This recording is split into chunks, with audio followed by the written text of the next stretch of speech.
સમાચારમાં આગળ વાત કરીશું ગીર સોમનાથથી। ગીર સોમનાથ જિલ્લામાં પ્રાકૃતિક ખેતીને પ્રોત્સાહન આપવા જિલ્લા તથા તાલુકા કક્ષાએ અમૃત આહાર કેન્દ્રની શરૂઆત કરવામાં આવી છે। વાઇબ્રન્ટ ગુજરાત રિજનલ કોન્ફરન્સના ભાગરૂપે વેરાવળની આસોપાલવ લોન્સ ખાતે જિલ્લા કક્ષાના અમૃત આહાર કેન્દ્રનું મહાનુભાવોના હસ્તે ઉદ્ઘાટન કરવામાં આવ્યું હતું। આ કેન્દ્ર થકી હવે દર રવિવારે નાગરિકોને પ્રાકૃતિક ખેતીથી ઉત્પન્ન ખેતપેદાશ અને ગૌ આધારિત પ્રોડક્ટ્સ સીધા ખેડૂતો પાસેથી ખરીદવાની તક મળશે, જે આ પહેલથી પ્રાકૃતિક ખેતી કરતા ખેડૂતોને નવી બજાર તક અને પ્રોત્સાહન મળશે। મારું નામ સિદ્ધાર્થ ભટ્ટ છે અને SCCWF નો સ્ટાર્ટઅપ અને MSME નો ચેરપર્સન છું। સાથે સાથે વિવિધ વેપારી સંગઠનો સાથે સંકળાયેલા અને આપણા વેપારીઓ અને સરકાર સાથે કઈ રીતે સેતુબંધનું કામ થઈ શકે એનો હું ભાગ ભજવું છું।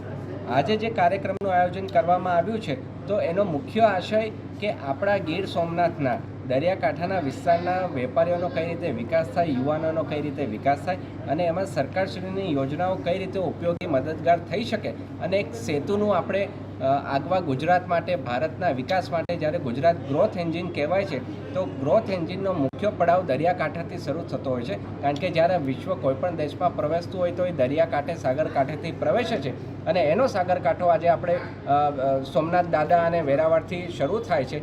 એના માટે આ સરકારશ્રીનું આ વાઇબ્રન્ટ ડિસ્ટ્રિક્ટ અંતર્ગત જે કાર્યક્રમનું આયોજન કરવામાં આવ્યું છે અને સૌરાષ્ટ્રના વેપાર ઉદ્યોગ સાહસિકો મિત્રો માટે તો આજના કાર્યક્રમમાં માહિતીનું આદાન પ્રદાન થશે।